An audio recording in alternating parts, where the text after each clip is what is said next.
आलसी टिड्डे। एक समय की बात है, गर्मी का मौसम था और रहते थे टिड्डों का एक झुंड। हल्की गर्मी, ताजी हवा और हरी घास में खुश रहा करते थे टिड्डे। अच्छा समय था। एक दिन जब टिड्डे खेल रहे थे तो उन्होंने कुछ फलों और सब्जियों को जलते हुए देखा। टिड्डे इनको देखकर हैरान रह गए। टिड्डों के नेता को उन फलों और सब्जियों के पास से कुछ आवाजें सुनाई दे रही थी। थोड़ा पास जाकर उन्होंने झांका।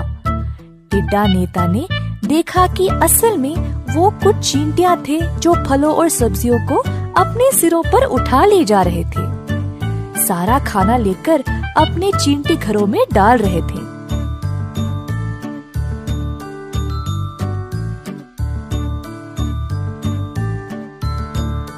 तुम सब ये खाना लेकर अपने बिल में क्यों डाल रहे हो? पूछा टिड्डा नेता ने। सर्दी का मौसम आने वाला है तो उसी की तैयारी कर रहे हैं। जो गर्मी में मिलता है वो सर्दी में कहाँ होता। पत्ते, फले, डालियाँ ये सब नहीं मिलेंगे। बहुत ठंड होगी और बाहर निकलना भी मुश्किल। इसीलिए हम अभी थोड़ा मेहनत करके सब कुछ जमा रखते हैं। बेशक तुम चींटियों को ऐसे ही सिरदर्दी उठानी पड़ती है। देखो कितनी छोटी और कमजोर हो। हम लंबे और बलवान हैं।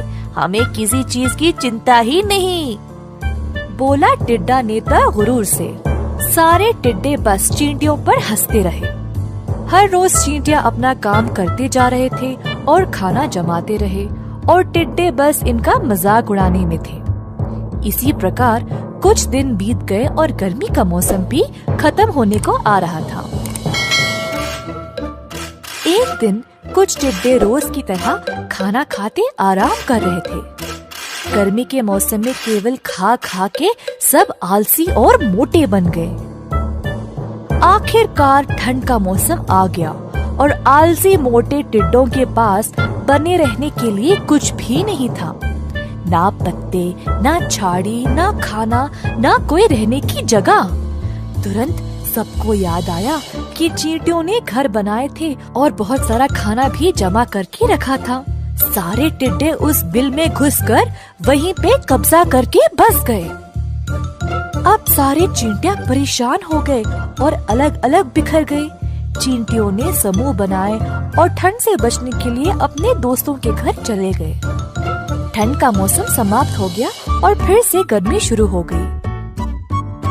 चींटियां फिर से खाना जमाने के काम में लग गए। सब चींटियों ने निर्णय लिया कि इस बार वे टिड्डों को उनकी छत और उनके भोजन पर कब्जा करने का मौका नहीं देंगे। टिड्डों को गुमराह करने के लिए उनके पास थी एक योजना। इस योजना के अनुसार कुछ चींटियों की सेना ने एक गुप्त जगह बनाई जहाँ पे वे खाना जमा कर रहे थे और साथ साथ कुछ और चींटियां उनके पुराने जगह में खाना जमा करने का नाटक कर रहे थे, टिड्डों का ध्यान हटाने।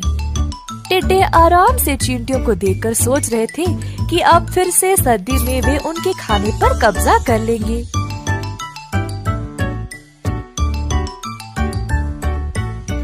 दोबारा आ गया ठंड का मौसम। टिड्डे फिर से उस बिल में घुस गए।